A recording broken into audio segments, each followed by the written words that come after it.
Okay, dear students, you are most welcome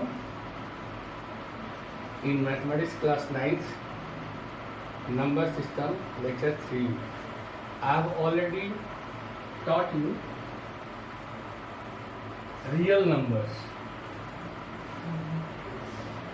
and explain as there are two types of real numbers, rational and irrational.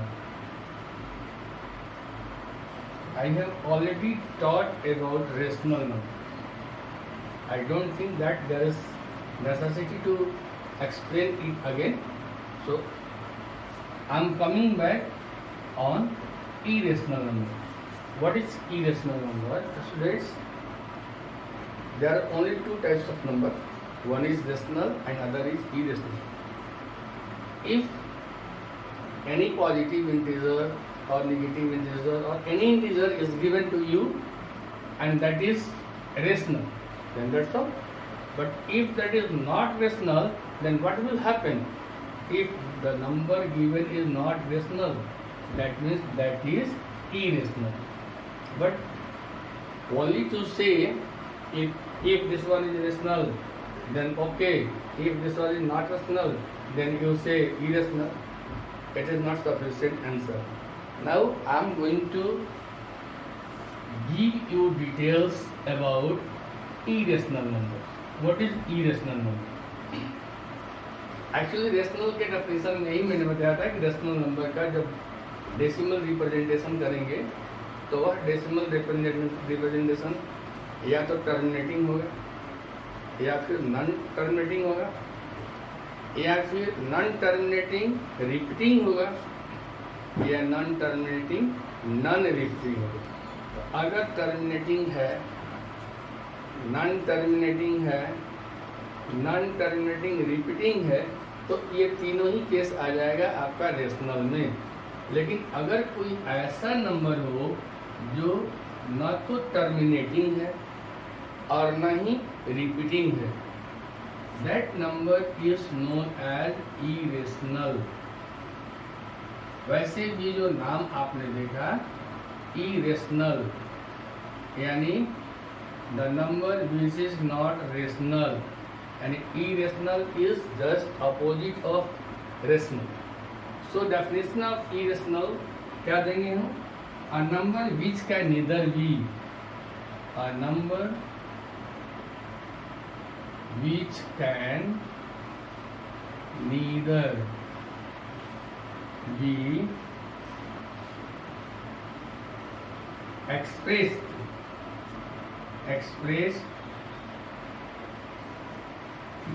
as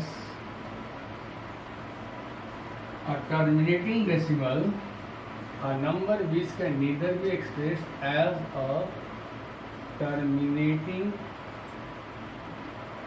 decimal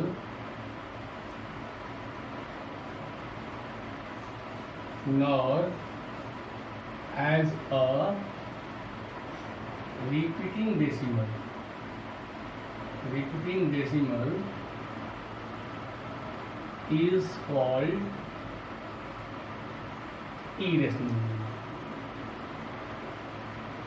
irrational number. I think by this definition you can understand easily a number which can neither be expressed as a terminating decimal, ऐसा number जिसे न तो हम terminating decimal में express कर सकते हैं और न ही नॉन टर्मिनेटिंग रिपीटिंग में, न ही रिपीटिंग ही लेकर चलें, न ही उसको रिपीटिंग डेसिमल के रूप में रिप्रेजेंट कर सकते हैं, उसको बोलेंगे irrational number. On the whole you can say that this a non terminating non repeating decimal or non-terminating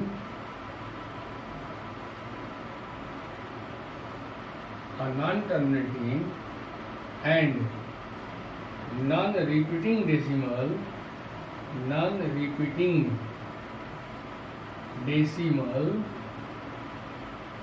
numbers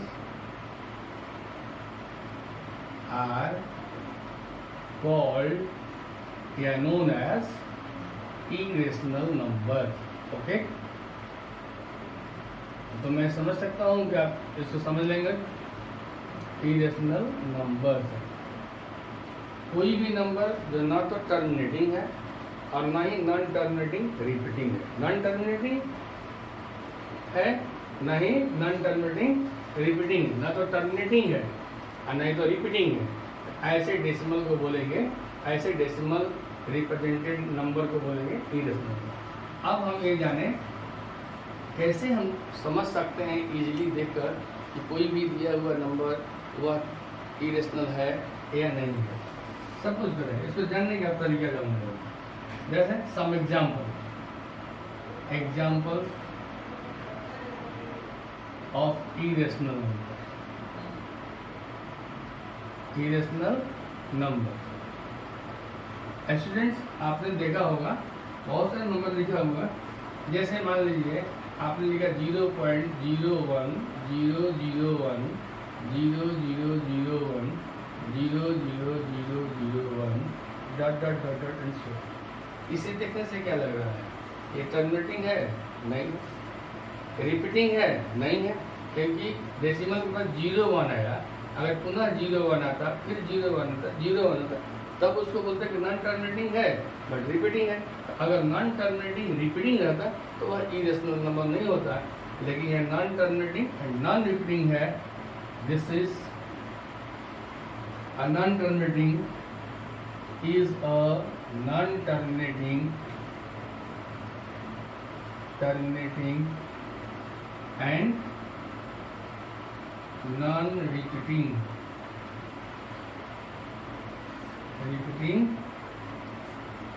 decimal and hence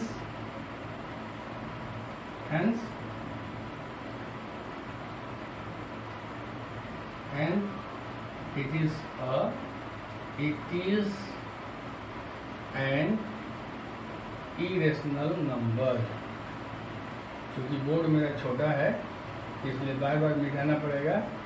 आपको अगर प्रॉब्लम होगा तो आप थोड़ा सा पॉज करके देख लेंगे और ये करिए। अब मैं इसे मिटाने जा रहा हूँ।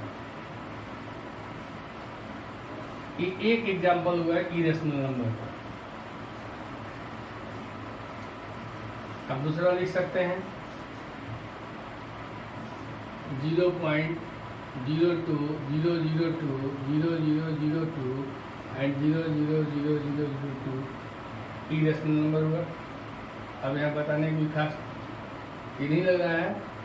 अगर मान लें 0.12 112 1112 11112 इस तरह से कोई नंबर आता है, आप इसको बोलेंगे irrational number. Okay, irrational number को पहचानने का तरीका ये फर्स्ट नंबर में था। सेकंड नंबर में है if you are given an integer m and m is not a perfect square। if you are given an integer m and m is not a perfect square, then root m must be an irrational number। आप अपने से सोच कर बता सकते हैं कि कौन सा ऐसा नंबर है जो कि परफेक्ट स्क्वायर नंबर नहीं है। जैसे मान लीजिए कि आपने 2 को लिया, 2 परफेक्ट स्क्वायर नहीं है तो √2 इरेशनल नंबर होगा। आपने 3 को लिया, 3 परफेक्ट स्क्वायर नहीं है तो इरेशनल नंबर होगा। लेकिन आप 4 को नहीं ले सकते हैं because 4 is not a perfect square. 4 is a perfect square because 4 is a perfect square. तो अगर आप इसका स्क्वायर रूट लेंगे 2 मिल जाएगा जो कि रेशनल होगा। इसलिए यहाँ क्या ले सकते हैं? 5 ले सकते हैं, 15 ले सकते हैं एंड सो ऑन, बहुत सारा ले सकते हैं। तीसरा एक ये भी तरीका है कि square root of a prime number is also an irrational number, जो कि हम पिछले वाले एग्जाम्पल में दे रखा है, जो टू प्राइम नंबर है, 3 प्राइम है, 5 प्राइम है। लेकिन अगर केवल यही हम कंडीशन लगा दें कि square root of prime number is irrational, तो 15 छूट जाएगा। तो यहाँ ये देना जरूरी है कि अगर कोई भी इंटीजर आपको दिया गया और वह परफेक्ट स्क्वायर नहीं है तो उसका स्क्वायर रूट इरेशनल होगा। ठीक है, चलिए फोर्थ में चलें। अगर आपको कोई इंटीजर ऐसा दिया गया हो जो परफेक्ट क्यूब नहीं है तो उसका क्यूब रूट जो होगा वह इरेशनल होगा। If n is an integer and it is not a perfect cube, so cube root n is an irrational number। मैं समझता हूँ कि इरेशनल नंबर पहचानना आपके लिए बहुत आसान हो जाएगा। कितने लिख दे रहे हैं, पाई का वैल्यू 22/7 होता है, but exact value of pi is not equal to 22/7। ये मान लिया गया है, ये एग्जैक्ट नहीं है।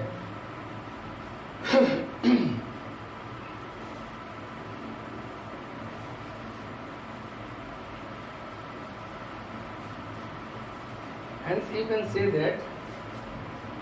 can say that pi is not a terminating nor a repeating decimal,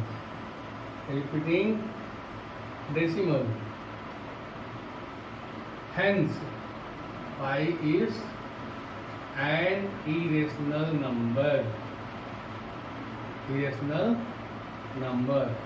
but it is assumed that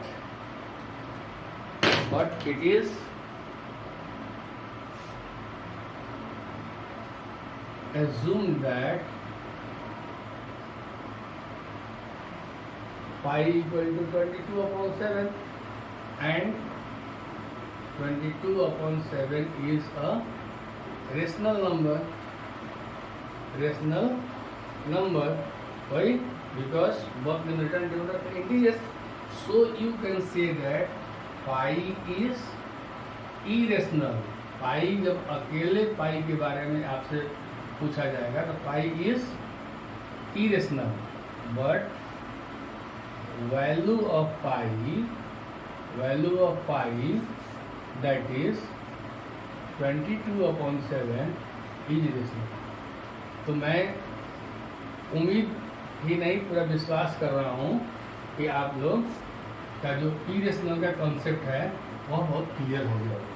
okay, now अब हम लोग चले इसके प्रॉपर्टीज ऑफ इरेशनल नंबर। आप तो क्लास 3 से ही प्रॉपर्टीज पढ़ते आ रहे हैं।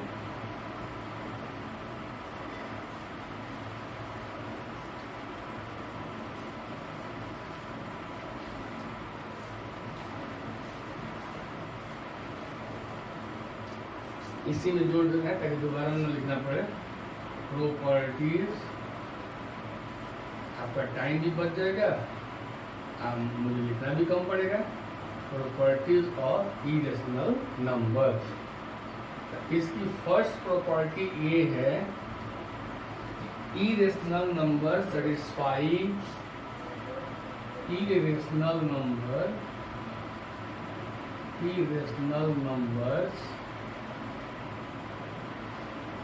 satisfy commutative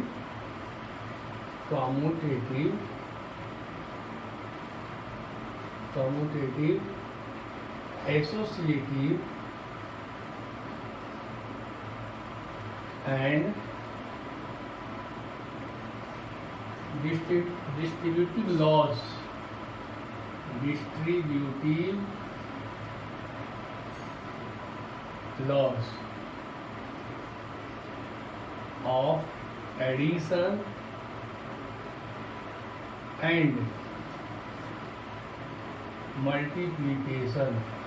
आप लोग इसको बहुत नॉलेज से पढ़ते आ रहे हैं, मैं बहुत ज़्यादा इसमें डिटेल में नहीं पढ़ना चाहूँगा, क्योंकि डिटेल में पढ़ने का मतलब तुम्हारा वीडियो लंबा होगा, जो भी देखने में बोरियत लगेगा।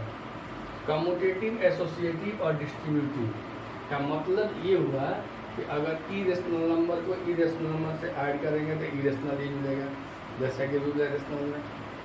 डिफरेंस निकालेंगे तो इरेशनल ही मिलेगा, मल्टीप्लाई करेंगे तो इरेशनल मिलेगा, डिवाइड करेंगे तो इरेशनल मिलेगा। यहाँ पर ये है होगा ही, जैसे √2 प्लस √2 को ऐड करेंगे तो 2√2 होगा, ये भी इरेशनल और ये भी इरेशनल, ये जो मिला है भी इरेशनल। लेकिन अब आगे आपको बट आ गया, इसको आपको याद रखना है कि अगर इरेशनल को इरेशनल से ऐड करेंगे इरेशनल मिलेगा, इरेशनल को इरेशनल से सब्ट्रैक्ट करेंगे इरेशनल मिलेगा, मल्टीप्लाई करेंगे तो भी मिलेगा। जैसे 2√2 को √3 से मल्टीप्लाई करेंगे तो 2√6 मिलेगा, इरेशनल ही होगा। यानी ये जो स्टेटमेंट दिया गया कि irrational number satisfy commutative, associative and distributive laws of addition and multiplication 110% सही है। बट अब इसमें ये लग गया, यह कोई ज़रूरी नहीं है कि हर जगह ही सही हो जाए, हर जगह ही सही हो जाए। उसमें आता है नियम, आपने बुक में भी दिया हुआ है, आप पढ़ सकते हैं, देख सकते हैं।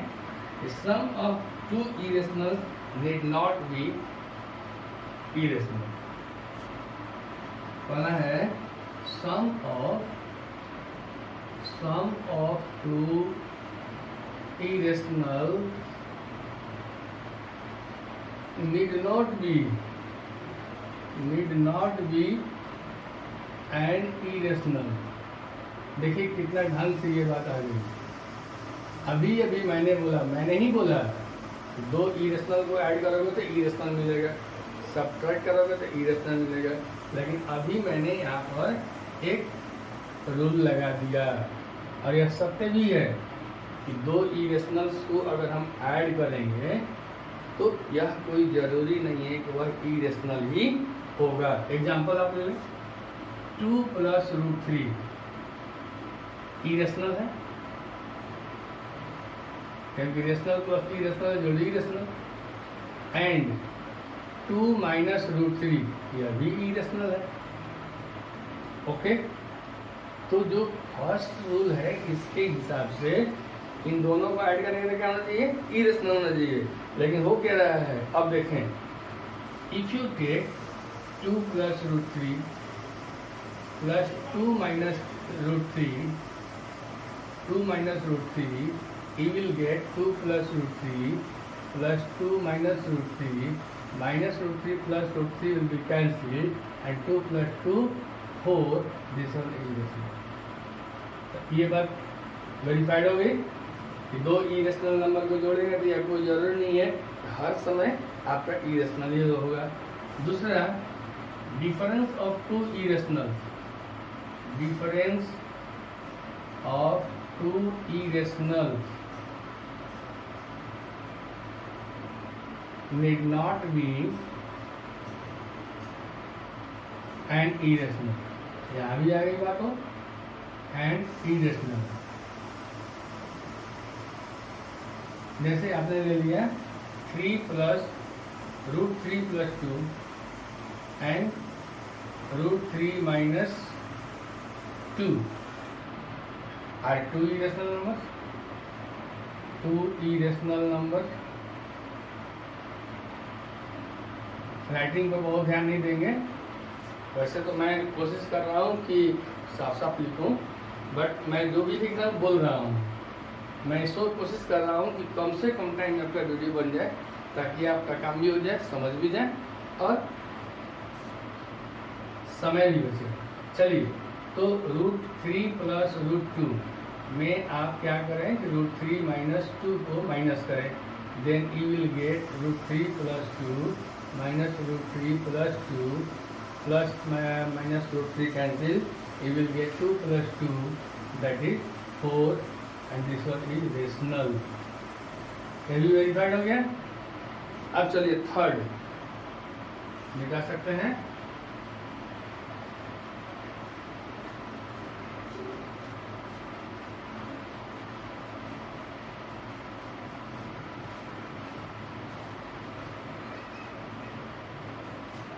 थर्ड में ये है कि product of two irrationals, product of two irrationals. क्योंकि आपको मैं सामने से नहीं पढ़ा रहा हूँ, आपके पास बैठ कर नहीं पढ़ा रहा हूँ, इसलिए मेरी कोशिश यही हो रही है ईच एंड एवरी टॉपिक चाहे और कितना भी छोटा ना हो, सब टॉपिक को टच कर लें, ताकि आपको बुक आपके सामने जब है और आप पढ़ना शुरू करें, आपको कहीं से कोई परेशानी फील ना हो. Okay, so product of two irrational numbers need not be an irrational.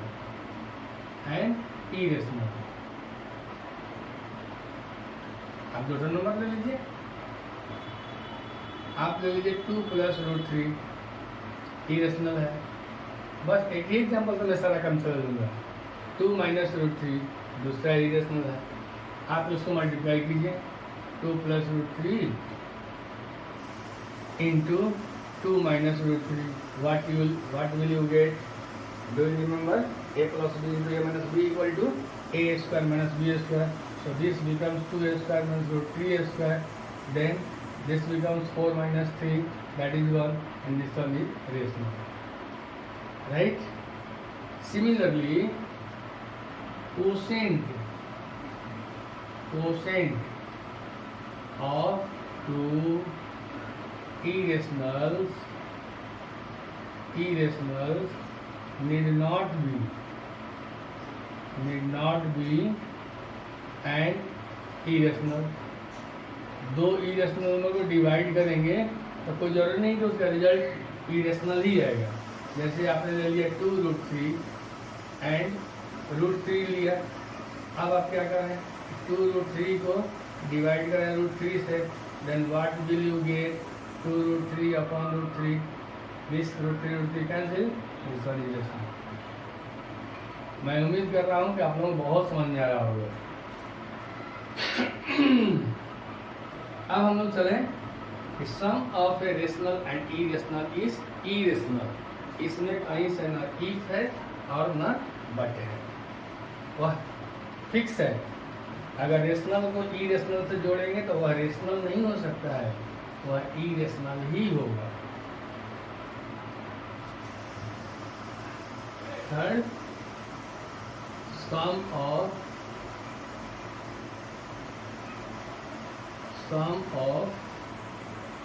irrational and irrational and irrational is irrational. Second, इसको मेमोराइज कर लेंगे. मैथमेटिक्स में याद करने की कोई बहुत ज़रूरत नहीं होती है, बट कुछ ऐसी चीज़ें होती हैं जिसको कि मेमोरी में परमानेंटली डालना होता है और वह लॉन्ग लाइफ तक काम करता है. Product of rational and irrational, product of rational and irrational is irrational. Rational और इरेशनल को मल्टीप्लाई करेंगे तो इरेशनल जो होगा. थर्ड देखें कि quotient of a rational, quotient of a rational and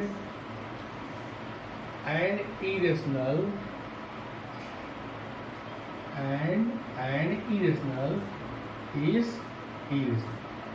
तो ये रही बात आपकी इरेशनल की इतनी प्रॉपर्टी, ठीक है। अब ज़्यादा हम इसमें नहीं जाना चाहेंगे अभी तक। अब हम इसको मिटा रहे हैं। इरेशनल का डेफिनेशन क्या है, इसकी प्रॉपर्टी क्या है, ये मैंने बता दिया। अभी इस पिछले लेक्चर में आपने देखा होगा कि आपको मैंने बताया होगा कि दो रेशनल नंबर्स के बीच में कितने रेशनल नंबर्स होते हैं। तो आप बता दिए होंगे कि दो रेशनल नंबर्स के बीच में infinite number of rational numbers होते हैं। अब हमें ये जानना, फाइंड करना है, find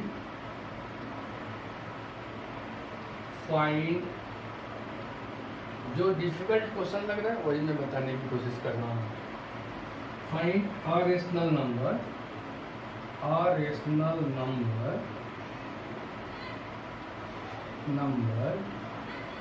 between 1/7 and 2/7. My dear students, 1/7 is a rational number, 2/7 is a rational number, but I have told, that is your question tells you find, गलती यहाँ लिखा गया, find an irrational number, find an irrational number, बोलने के क्रम में बोला गया फाइंड एन इरेशनल, क्योंकि हम अभी तक फाइंड किए हैं दो रेशनल के बीच में रेशनल निकालना। लेकिन यहाँ मेरा क्वेश्चन दूसरा है कि दो रेशनल नंबर दिए गए हैं और उसके बीच में आपको इरेशनल निकालना है। तो आप लॉन्ग डिवीजन जब करेंगे 1 को 7 से डिवाइड करेंगे, ये बहुत बड़ी बात होगी, लंबा चलेगा। 7 1 जा 7, 3 बचा 0, 7 4 जा 28, 2 बचेगा 0, 7 2 जा 14, 6 बचेगा, 7 8 जा 56, ओके, 4 बचेगा, 7 5 जा 35, 5 बचा, 7 7 जा 49, 1 बचा, कहाँ आ गए, वहीं आ गए। फिर आएगा 7 1 जा 7, 3 आएगा, 7 4 जा, इसका मतलब कि ये 142857 आया। फिर यहाँ से रिपीट करेगा 14252857। सो you can say that 1/7 is a non-terminating decimal number, and this can be written as 0.142857। फिर 1 नहीं लिखेंगे, रिकरिंग दे देंगे। अब जब आप 2/7 लिखेंगे तो 20 को डिवाइड करेंगे 7 से, 22 कहाँ आया है, लिखे तो यहाँ पर, यहाँ आया है। तो 7 2 जब 40, यहाँ से चलेगा 2 8 2। टेक्निक समझ में आ रही है, टेक्निक समझ में आ रही है। जैसे 1 को हमने डिवाइड किया, डेसिमल जब एक बीजो बढ़ा, तो इस तरह से आया, फिर लास्ट में 2 आया ना, तो 2 आया तो 20 हो जाएगा। तो 7 2 जब 40, यहाँ से हमारा डिवीजन स्टार्ट होगा। क्वेश्चन में आएगा 285714, 285714। अगर ये 3/7 होता, 3 देखिए कहाँ आ रहा है, कहीं आया हुआ है, यहाँ आया है, तो ये हो जाता आपका 428571। ये बहुत एनसीईआरटी में क्वेश्चन दिया हुआ है और इसमें बहुत काफ़ी बच्चे उलझ जाते हैं। तो ये बहुत अच्छा टेक्निक है अगर इसको समझ आए तो। अब ये बताएं इसका मतलब क्या हुआ, 0.142857 डॉट डॉट डॉट डॉट जाएगा 285714 डॉट डॉट डॉट आएगा। हमें क्या चाहिए, इरेशनल। तो अब इरेशनल निकालना है, 1 और 2 के बीच में निकालेंगे। डेसिमल के बाद एक डिजिट को देखना है, विचार करना है, तो 1 और 2 के बीच में कुछ नहीं मिलेगा। अब 2 पर विचार कीजिए, ये हो गया 40, ये हो गया 28।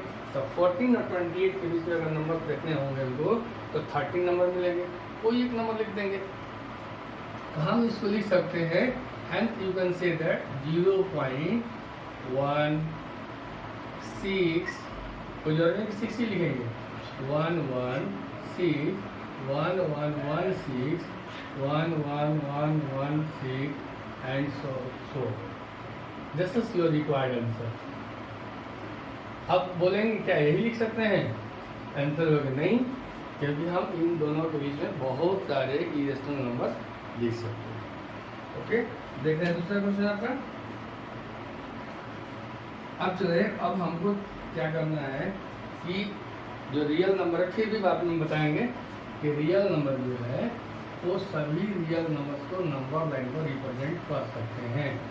तो हम देखते हैं कि क्लास 9th में स्टूडेंट्स नंबर को जब रिप्रेजेंट करना होता है नंबर लाइन पर तो काफ़ी उलझे हुए महसूस करते हैं. सपोज कीजिए कि आपको दे दिया जाए कि रिप्रेजेंट, क्योंकि दुनिया के जितने भी नंबर्स हैं वो सबके सब नंबर लाइन पर रिप्रेजेंट किए जाएंगे. तो represent √2 on a real line, on a real line, या इसको ऐसे भी कर सकता है, कहा जा सकता है on A number line, number line. आप बताइए कि अगर कोई इंटीजर होता तो हम बहुत आसानी से कर देते. इंटीजर तो है नहीं है, ए है इरेशनल नंबर. कोई रेशनल नंबर होता है जैसे 2/3 कह दिया जाता या 7 जो भी लिखा गया, तो हम क्या करते हैं कि नंबर में खींच लेते हैं, ये 0 हो गया, 1 हो गया, इसको 7 इक्वल पार्ट में बांट लेते हैं. 1 2 3 4 5 6 7, देखिए अंदाज पर ही बन गया, 1 हो गया.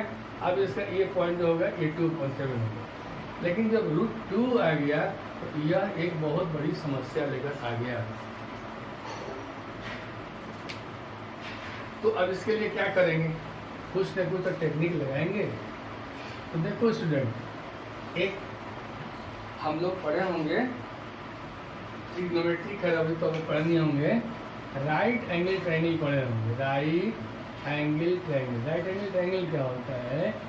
एक ऐसा ट्रायंगल जिसमें एक एंगल 90 डिग्री हो. सपोज कीजिए कि ये ट्रायंगल ABC है और ये 90 डिग्री है, ये सिंबल की तरह 90 डिग्री है. तो ये हो गया P, ये हो गया B, ये हो गया H. तो यहाँ पर एक बहुत बड़े मैथमेटिशियन जिनका नाम आप सुने होंगे, पाइथागोरस, उन्होंने एक रिलेशन दिया PBH में h² = p² + b². तो अगर हमें P और B मालूम हो h² निकाल सकते हैं और s² निकालेंगे तो h निकल जाएगा. इसी फार्मूले पर हम इसको बनाएंगे. तो इसका नियम है, आप इसको थोड़ा ध्यान से पेशेंसली सुनने की कोशिश करेंगे. अगर आपको √n रिप्रेजेंट करना है, आपको क्या रिप्रेजेंट करना है? √n. नंबर लाइन पर आपको √n रिप्रेजेंट करना है. आप सबसे पहले √n-1 फाइंड करेंगे, कोशिश करेंगे. फिर इसका स्क्वायर करेंगे, फिर इसमें 1 का स्क्वायर जोड़ेंगे. तो आपको क्या मिलेगा? n-1 + 1, ये कैंसिल हो जाएगा, n होगा. और इसका जब रूट करेंगे तो हमको ये मिलेगा. राइट, शायद ये समझने में कोई दिक्कत हुई होगी.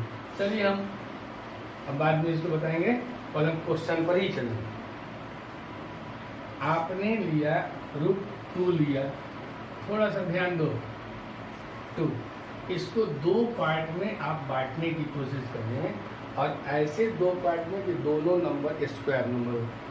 तो क्या हम √2 को 1 + 1 लिख सकते हैं? आंसर होगा यस. क्या 1 स्क्वायर नंबर है? Yes. So you can write it as 1² + 1². Then you will get 1 + 1 and then आप नंबर लाइन वाले स्केल से खींच लीजिए. मेरे पास कोई स्केल नहीं है, मैं हाथ से ही डायरेक्ट खींच रहा हूँ तो समझाने के लिए. आप स्केल से खींचेंगे. ये हो गया 0, ये हो गया 1, ये हो गया 2. मेरा सारा काम ट्रायल पर है ना, इसलिए आप ट्रायल नहीं करेंगे, आप स्केल लेंगे, स्केल से सीधी लाइन खींचेंगे. क्योंकि मुझे तो खींचते खींचते आदत बनी हुई है, तो मैं कितना भी खींचूंगा क्या मेरा वो भी सीधा ही आएगा. ओके, तो आप इस नंबर लाइन के बेस पर ले लीजिए 1 यूनिट। किससे? कंपास 1 यूनिट ले लिए। यहाँ पर आप एक 90 डिग्री का एंगल बनाएंगे। अब देखिए, मैं टोटल काम बाई हैंड कर रहा हूँ, कहीं कोई हम ऑपरेटर्स ने लिए हैं। 90 डिग्री बनाइए, ये बन गया आपका 90 डिग्री। इस तरह से 1 यूनिट हो गया आपका बेस यूनिट, दूसरा यूनिट यहाँ आप कट कीजिए, कट कर लिए। इसके बाद इसको मिलाइए, हाथ नहीं, स्केल से। इसके बाद आप कंपास ले लीजिए, कंपास की पिन को रखिए O पर। नेम में है O और वर्क में है 0, यानी काम में है 0 और नाम में है 0। तो ये हो गया 0। 0 पर आप कंपास की नोक को रखें, पेंसिल को यहाँ लाएं और यहाँ से एक आर्क खींचें और ए इसका नाम दे दीजिए A, और इसको लिखेंगे कि OA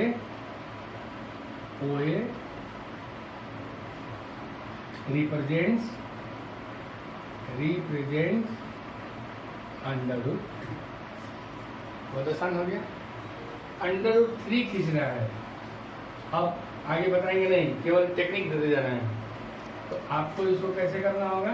2 + 1, 2 स्क्वायर नंबर नहीं है तो 2 को आप लिख सकते हैं √2 का स्क्वायर प्लस 1 का स्क्वायर।